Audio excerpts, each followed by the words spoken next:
Anda kembali bersama kami di Sulawesi Tengah hari ini dan pemirsa kita akan masuk dalam segmen dialog kami dan seperti kita ketahui bersama bahwa Kementerian Pendidikan dan Kebudayaan Republik Indonesia menetapkan perpanjangan masa belajar dari rumah dan tentunya ini memang Yunita begitu belum diizinkan untuk wilayah yang berada di zona merah, kuning atau orange untuk melakukan pembelajaran secara tatap muka atau secara langsung. Seperti apakah kemudian psikolog anak dengan diperpanjangnya masa belajar dari rumah atau yang kita kenal dengan istilah BDR dan bagaimana kemudian kesiapsiagaan orang tua untuk terus membantu dan menyemangati anaknya agar tetap semangat untuk melakukan pembelajaran dari rumah. Kami akan bahasnya bersama dengan seorang psikolog yaitu Ibu Novianti MPSI.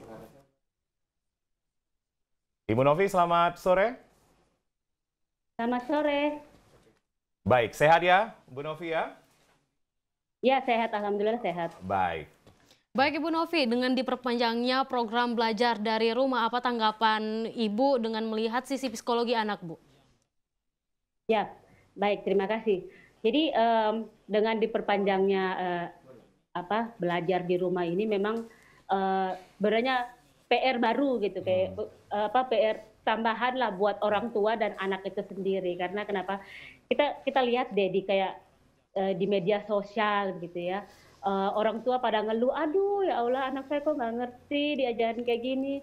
Terus ngajarin anak kok galakan kita ya daripada gurunya, anak mengeluh apa semua segala macam. Nah, kondisi-kondisi seperti ini kan sebenarnya membuat psikologis antara orang tua dan anak itu sendiri semacam muncul kecemasan gitu.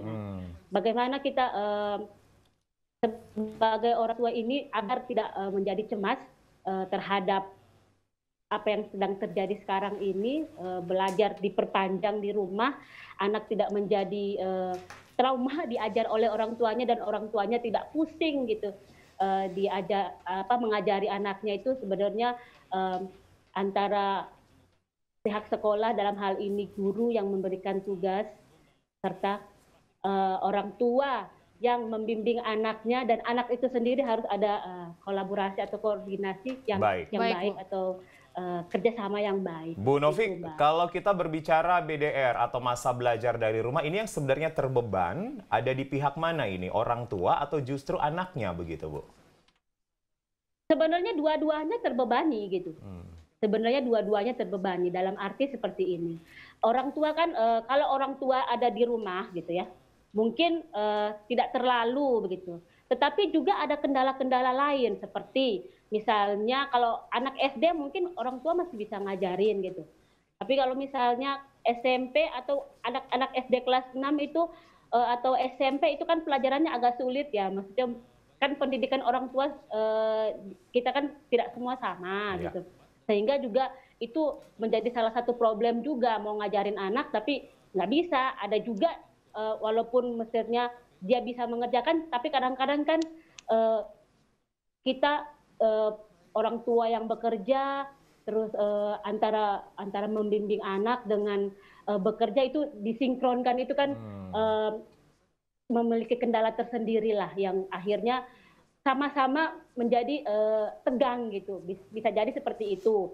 Dan anak sendiri kan namanya anak, posisinya kan di bawah dari orang tua gitu. Misalnya ketika orang tua stres gitu mengajarkan anaknya, kok kamu, jadi keluarlah bahasa misalnya, kok kamu gitu aja nggak ngerti sih. Terus anaknya merasa merasa anak yang gagal gitu. Kok saya gitu aja nggak ngerti. Padahal memang ya pengajaran guru dengan orang tua di rumah itu kan berbeda. Kalau guru kan memang dilatih untuk bagaimana mengajar secara fun, secara enak, biar lebih mengerti. Sedangkan setelah terjadinya COVID ini, orang tua dipaksa untuk menjadi guru buat anak-anaknya di rumah. Selain mendampingi juga harus mengajari juga. Ya. Itu pekerjaan yang tidak semua orang tua bisa mengatasinya seperti itu. Baik Bu Novi, bagaimana harusnya kita menciptakan kurikulum sendiri dari belajar dari rumah, Ibu? Yang kita ketahui bersama, orang tua berupaya dan juga anak-anak harus memiliki program-program sendiri tentunya, agar bisa lebih semangat, Bu.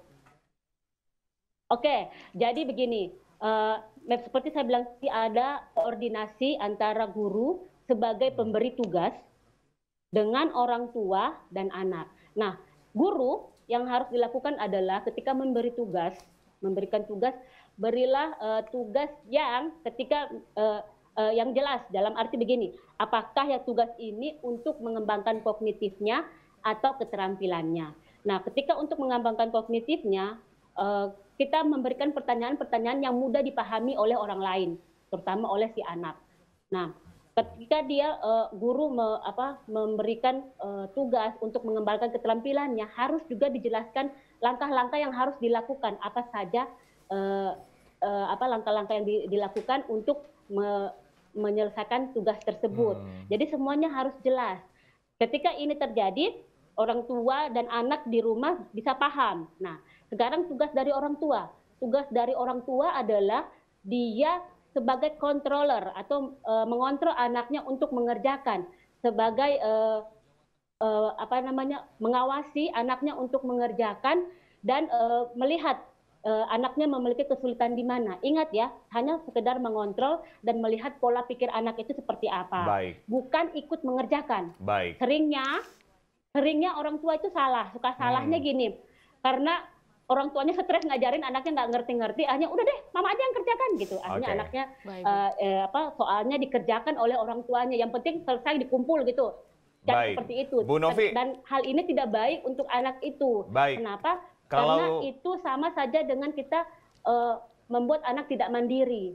Takutnya kalau kita melakukan itu, yang terjadi adalah anak menjadi tergantung terhadap orang tuanya. Akhirnya apa-apa, udah nanti mama aja yang kerjakan. Dan ini bukan hanya sampai di sini saja. Besok-besok anak menemukan kesulitan di dalam jadi Bu Novi pelajaran. Intinya membuat anak itu semakin manja begitu ya Bu ya? Ya, itu yang harus dikhawatirkan. Baik. Gitu. Bu Novi, kalau kita bicara tentang masa belajar di rumah di tengah pandemi COVID-19, sisi-sisi mana begitu yang harus lebih diutamakan? Apakah kognitif yang seperti Anda sampaikan tadi, atau justru psikomotoriknya begitu? Jadi semuanya harus berimbang, tidak ada harus kognitifnya atau psikomotornya, enggak, semua harus berimbang. Dalam arti begini, kita juga lihat dari tipe anak ini. Anak ini kan biasanya ada yang lebih dominan motoriknya, sehingga memang kita harus juga biasakan anak ini untuk tetap aktif bergerak, tetap aktif dengan melakukan hal-hal yang dia suka.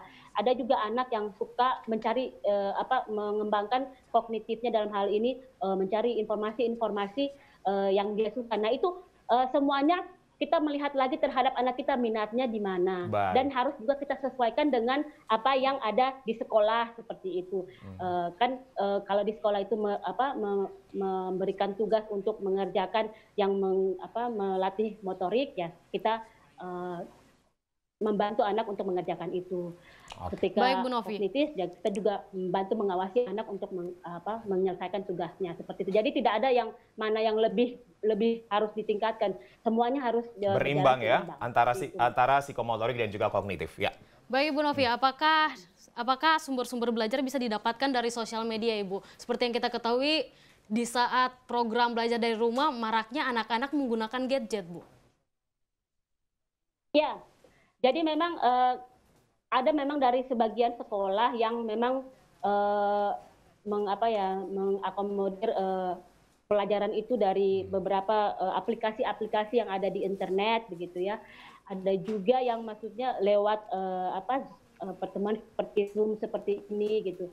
Jadi macam-macam tergantung kesepakatan bersama. Sebenarnya apapun itu yang penting anak diajak aktif, terus ada komunikasi meskipun daring gitu, itu tidak masalah. Yang penting anak tetap berkomunikasi antara dia dengan teman-temannya juga, seperti misalnya ada grup WhatsApp gitu, ini kamu sudah kerjakan apa begini, sudah selesai belum, sudah dikumpul belum, atau ada apa lagi gitu. Seperti itu tetap berkomunikasi, dan guru juga masuk di dalam grup itu sehingga bisa memantau apa-apa yang dikerjakan oleh muridnya. Seperti itu ya, untuk di masa pandemi ini juga dirasa cukup baik. Bu Novi, tapi kalau kita melihat persoalan gadget begitu, apalagi di tengah pandemi yang kemudian masa belajar di rumah ini kan memang lebih banyak menghabiskan waktu di rumah. Apakah Anda melihat justru kecenderungannya anak-anak sekarang lebih sering menggunakan gadget tapi bukan untuk belajar begitu, malah justru untuk bermain atau mungkin melakukan hal-hal yang di luar pembelajaran, Bu Novi? Mungkin kita bisa lihat dari anak-anak SD, Bu Novi.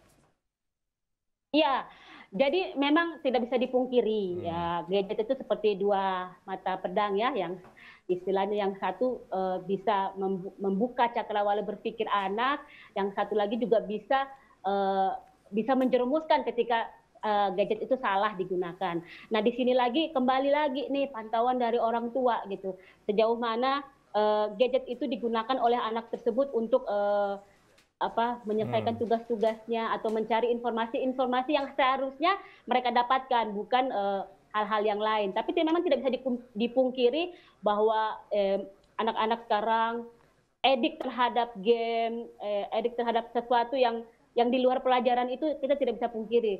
Nah, tugas kita lah orang tua untuk membatasi anak dan mengawasi, paling penting adalah membatasi dan mengawasi anak untuk memegang gadgetnya apa-apa saja yang mereka lakukan terhadap gadgetnya.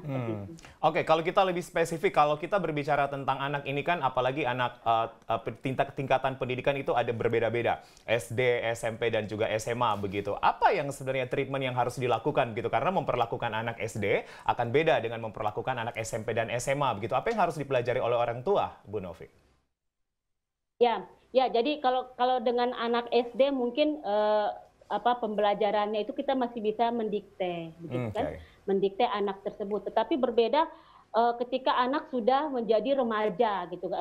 SMP sudah mulai masuk remaja itu sampai SMA itu sudah berbeda lagi. Kita sebagai orang tua sudah tidak lagi mendikte seperti anak SD, tetapi sudah menjadi teman, gitu. Menjadi teman, bertukar pikiran. Kamu kesulitannya apa, begitu. Dan mereka mungkin bahkan lebih pandai di dalam memanfaatkan gadgetnya dibandingkan kita sebagai orang tua, begitu kan. Jadi kita saling sharing.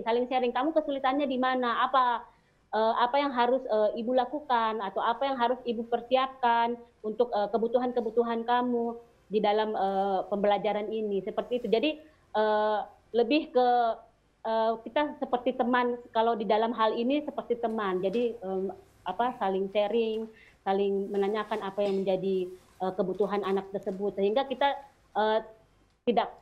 kita mengetahui apa yang anak inginkan, dan anak pun merasa kita tidak semacam otoriter di dalam mendidik anak.